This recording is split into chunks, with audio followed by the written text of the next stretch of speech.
Llythyr Sant Paul at y Philippiaid. Garedigion, bod Crist ar ffurf Duw, ni chyfrifodd fod cydraddoldeb a Duw yn beth i'w gipio, ond fe'i gwacaodd ei hun gan gymryd ffyrdd ceithwas a dyfod ar weddynol. O'i gael ar ddull dyn, fe'i darostyngodd ei hun gan fod yn ifydd hyd angau, angau ar groes. Am hynny, trad yr chafodd diwedd, a rhoedd o'r enw sydd goruwch pob enw, fel wrth enw Iesu y plygau pob glin yn y nef ac ar y ddeiar a than y ddeiar, ac y cyffesau pob tafod fod Iesu Grist yn arglwydd gogoniant Duw Dad. Clywch air bywyd i'n byd. Diolch a fo.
Cariad yw, yn enw Tad a'r Mab a'r Ysbryd Glân. Amen. Pan o'n i'n hogan bach, i'r capel ro'n i'n mynd, ac os oeddech yn mynd i gwasanaeth 6 yr hwyr, roedd bob plentyn yn gorfod sefyll yn y set fawr a dweud adnod. Roedd yn gamp i ni gyrraedd lawr grisia, achos yn y llofft oedden ni'n ista. Ac roedd mam yn gorfod dod i chwilio amdano ni, achos oedden ni bob tro mynd ar goll. Nath hynna'n para'n hir, achos na gen i fynd lawr grisia wedyn, ac oeddech chi'n gorfod talu am y seti, a di dad ddim yn cofio os oeddech chi'n gorfod talu mwy am yr ei lawr grisia, ac oeddech chi am yr ei i fyny grisia. Ond, i ddeud yr adnod gyntaf nes i ddysgu rioed oedd Duw cariad yw. Ac ar ôl ta 2 wythnos o ddweud yr un, fe addynnodd y gweinidog i fi ddysgu un newydd. To'n i ddim yn hapus o gwbl, achos o'n i wedi dysgu adnod. Ond to'n i'm yn deall bod rhaid chi ddysgu'n arall. Ein newydd bob wythnos. Ond oedd fy nain yn athrawes yn ysgol Deiniolen, ac oedd hi'n dod hefo'r gweinidog bob dydd Sul a dod i'r capel hefo ni. A dyma'n deitha fi, na i sgwennu rei allan i chdi Elma. Ac os wneud i ddysgu nhw a deud nhw, mi gei di drit. Oce, medda fi na. A mi weithiodd pethau yn dda. A chi be oedd yn hyd ti? Cael te efo cynnan yn tu nain. Wel, dyna chi be dwi yn alw'n drud, i fod yn onast. Felly na i byth anghofio, Duw cariad yw. Ydych chi'n caru pawb yn y byd i gyd? Wel, mae Duw yn. Ac y mwyaf fel Duw da ni yn dod, y mwyaf y gwnawn garu y byd a phawb yna y byd. Yn Iwan pennill 3 adnod 16, carodd Duw y byd gymaint nes iddo roi ei unig fab mwyn i bob un sy'n credu ynddo ef beidio mynd i ddistryw, ond cael bywyd tragwyddol. Dyna i chi ddatganiad. Mae cariad Duw i'r byd yn newydd da. Dyna yw yr efengil da ni yn ei bregethu, a ddala hyn fod yn negas cyntaf ar olaf, y dala byd glywed gan yr eglwys. Da ni yn eich caru chi, mae Duw yn eich caru. A ydym ni fel Cristnogion yn ffelu cyfathrebu i'r byd y cariad sydd gan Dduw? A ydym ni yn cael hyd bod llawer o bobl yn rhy awyddus i gondemnio eraill yn ei pechod? Unwaith eto dwi am ddeud, ei negas cyntaf ac olaf yw cariad. Hwn yw y newydd da ni yn bregethu, dim y newyddion drwg. Dim ots pwy ydych chi, dim ots beth ydych chi wedi ei wneud, dim ots lle ydych chi na pwy iaith ydych chi'n ei siarad. Mae Duw yn eich caru chi bob un. Mi wneud Duw eich caru bob tro, dim ots beth ydych chi'n ei wneud.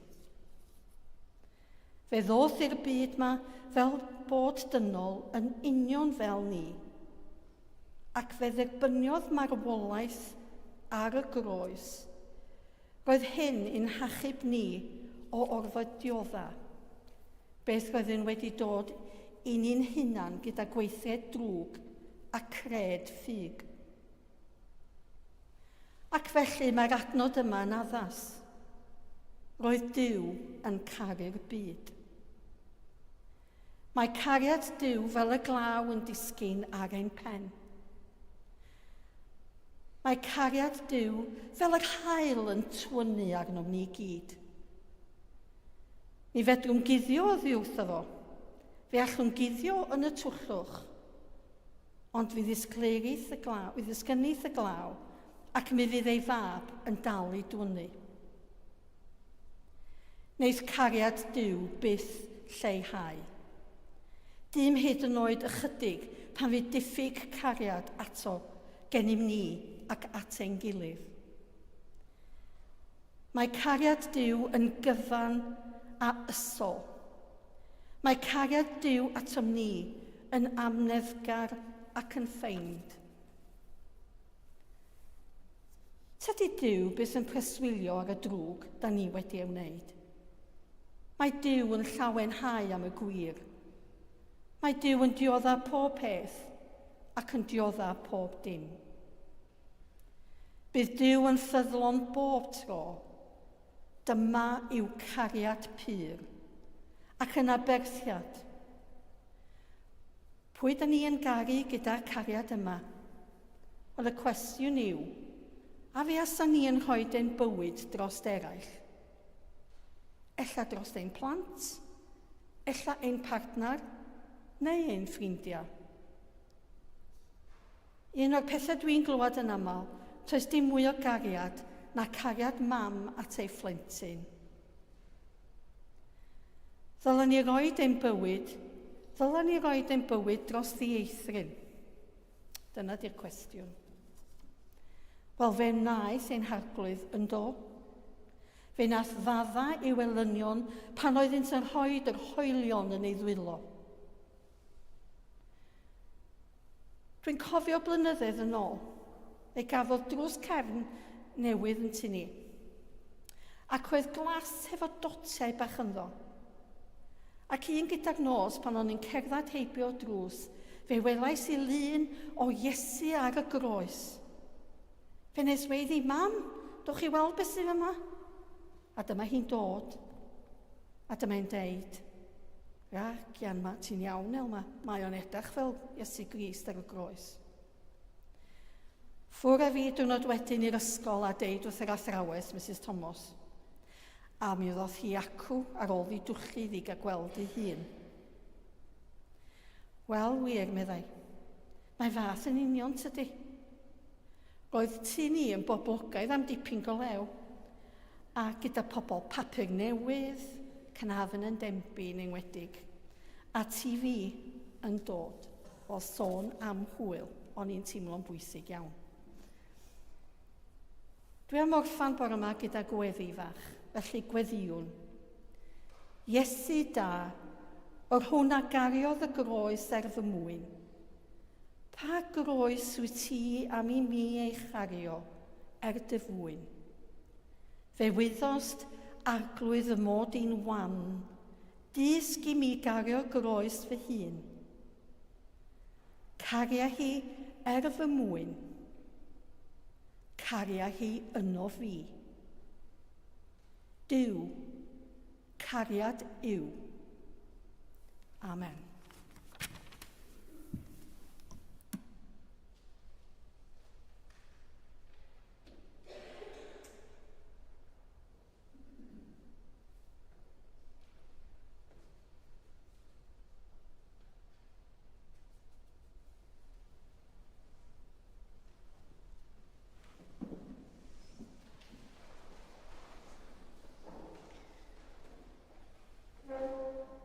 Ar y cyd, gadewch i ni gadarnhau ein ffydd. Credwn yn ein Duw, y Tad a'r holl alluog, gyneithir o neb a dear, a phob peth gwledig ac anweledig. Credwn yn un arglwydd Iesu Grist, unig fab Duw, a gynhedlwyd gan y Tad cyn o holl oesoedd. Duw o ddiw, llewych o lewych, gwir ddiw o wir ddiw, wedi gynhedlu, nid wedi eneithir, yn un hanfod ar Tad, a thrwy ddwef y gynnau'r pob peth. Ein mwyn ni ac ar ein iechawdwriaeth, disgynodd o'r nefoedd. Trwy neth yr ysbryd glân, daeth yn gnawd o fair forwyn, a fe gnaed yn ddyn. Fe groes hylwyd drosom dan Pontius Pilat, dioddefodd angau a fe claddwyd. Atgyfododd y trydydd dydd yn ôl yr ysgyddyrau, ac ysgynodd i'r nef, ac yma'n eistedd a ddehilaw'r Tad, a dawd a chefn mewn gogoniant i fanu'r byw a'r meirw, ac ar ei deyrnas ni fydd diwedd. Credwn yn yr ysbryd glân, yr arglwydd roddo'r bywyd, llyn deillio o'r Tad a'r mab, ac yn hyd a Tad a'r mab, a gyd addolir ac a gyd ogoneddir, ac y lefarodd trwy'r proffwydi.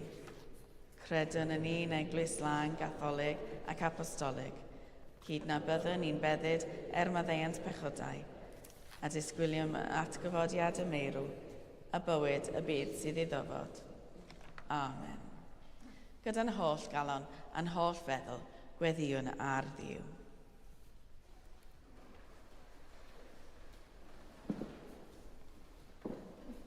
Gadewch i ni weddio ar Dduw, sydd yn rhoi i ni drysorau tragwyddol ei gariad. Arglwydd yn dy drigaredd, gwrando ein gweddi. Cadwyd eglwys yn ddiogel rhag popeth allai'n niweidio ei thystoliaeth. Caniatâd bydd pob Cristion a gyfodwyd gyda Crist yn tyfu mewn sancteiddrwydd.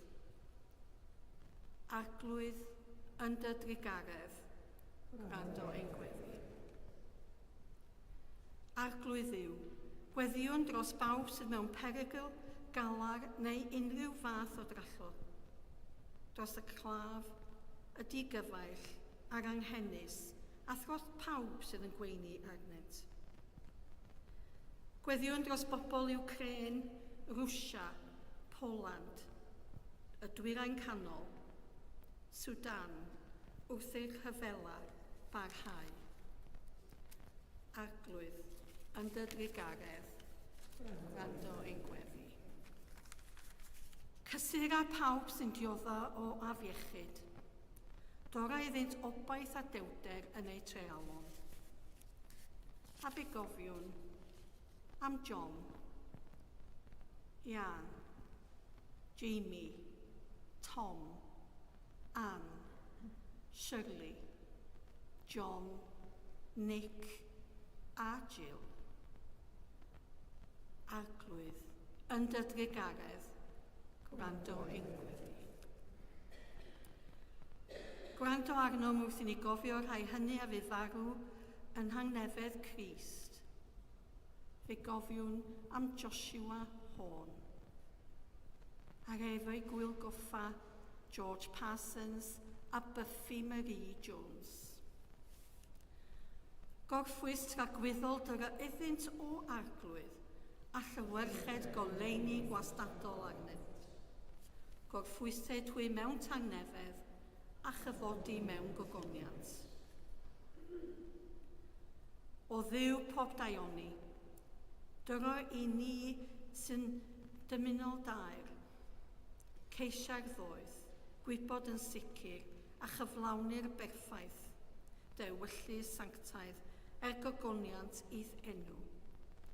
Da trigarog, derbyn y gweddiau hyn mwyn dy fab ein gwaredwr Iesu Grist. Amen.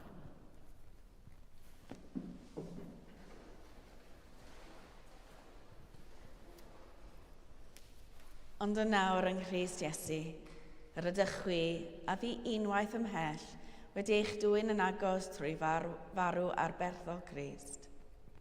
Tangnefedd yr arglwydd a fod gyda chwi bob amser. A hefyd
Dathlwn gyda'n gilydd roddion a gras diw.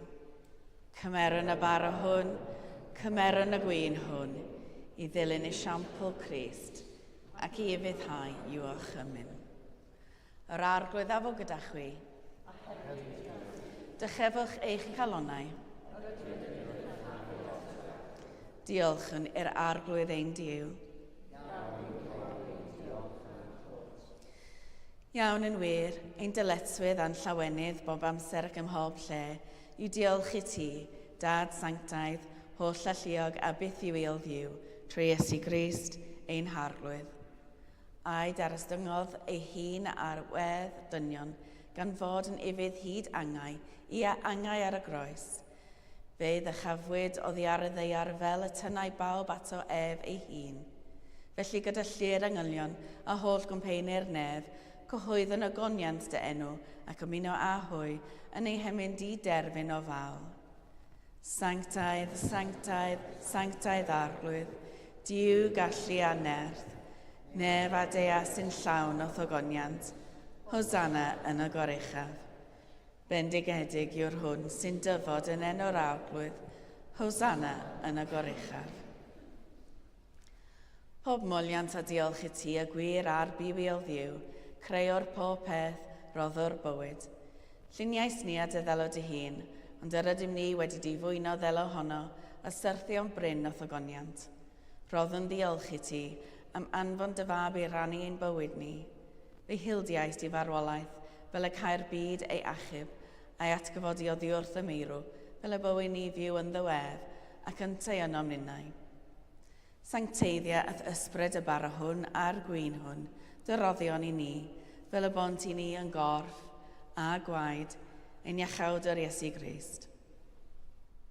Y nos y bryd y chwydef, cymerodd fara, ac wedi rhoi diolch, fe torodd a'i rhoi i ddisgyblion gan ddweud, cymerwch, biwtewch, hwn yw fy nghorff a roddir drosoch, gwnewch hyn cof amdanaf.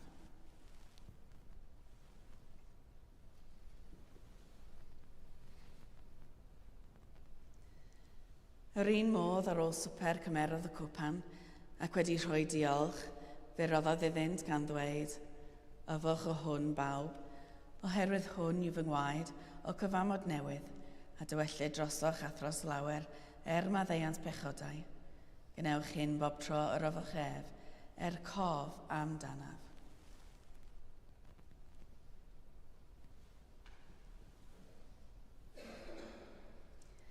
Cyhoeddwn dirgeledd y ffydd, bu farw Crist, atgyfododd Crist, daw Crist mewn gogoniant.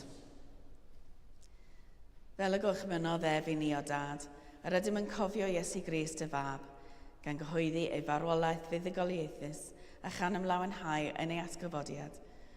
A disgwyl iddo ddod mewn gogoniant. Deiwn ar bara hwn a'r cwpan hwn i ti, derbyn ein habeth o ddiolch a moliant.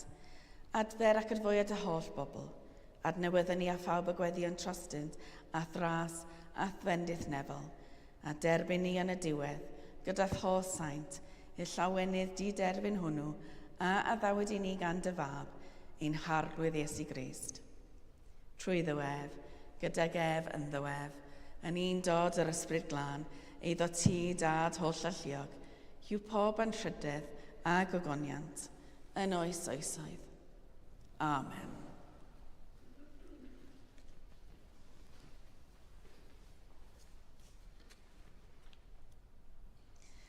Fel y dysgodd ein iachawd yn ni gweddiwn yn hyderus. Ein tad, y rhwnnwyd yn y nefoedd, sancteiddiad y enw, deled dernas, gwneled y wyllus, megis yn y nef, felly ar y ddeiar hefyd. Dyro i ni heddiw ein bara bynyddiol, a maddau i ni ein diledion, fel y maddeuon un ein diledwyr, ac yn ac arwain ni i brofedigaeth, eith y gwared ni rhag drwg, can ei seiddo ti o'r dernas, a'r gallu, a'r gogoniant, yn oes oesoedd.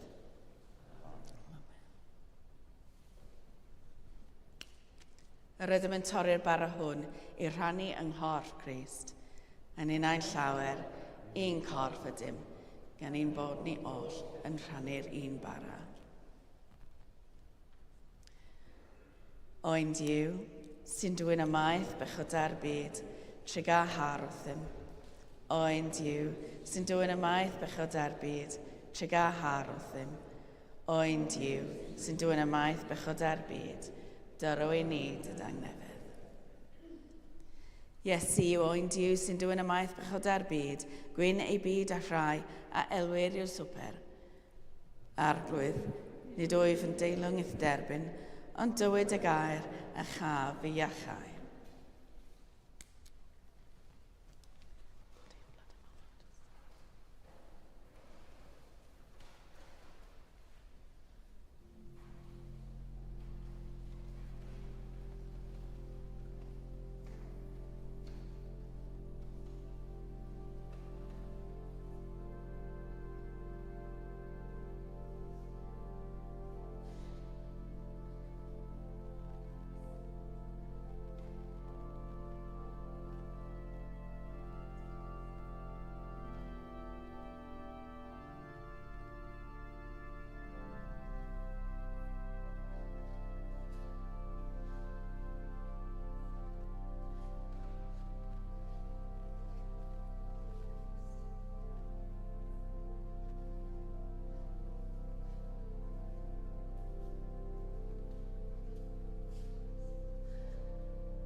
diolchwch i'r arglwydd oherwydd graslon i wef. I gariad sy'n dra gywyd. Arglwydd Iesu Grist, dar ystyngaes dy hun trwy gymryd ffurf gwas ac mewn ifydd dod buost farw ar y groes ein iachawdwriaeth. Dyro i ni bwriad i'th ddilyn di ac i'th gyhoeddi di yn arglwydd ac yn frenin gogoniant i ddiw y tad. Amen. Yr arglwydd afo gyda chwi. A hefyd gyda thi.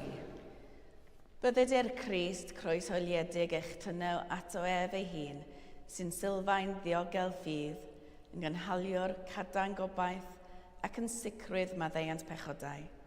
A bendith diw holl alluog, y tad, y mab a'r ysbryd glân, a fwyn eich plith ac adrigo gyda chwi yn wastad. Amen. Ewch mewn tangnefedd i garu a gwasanaethu'r arglwydd. Yn enw Crist. Amen.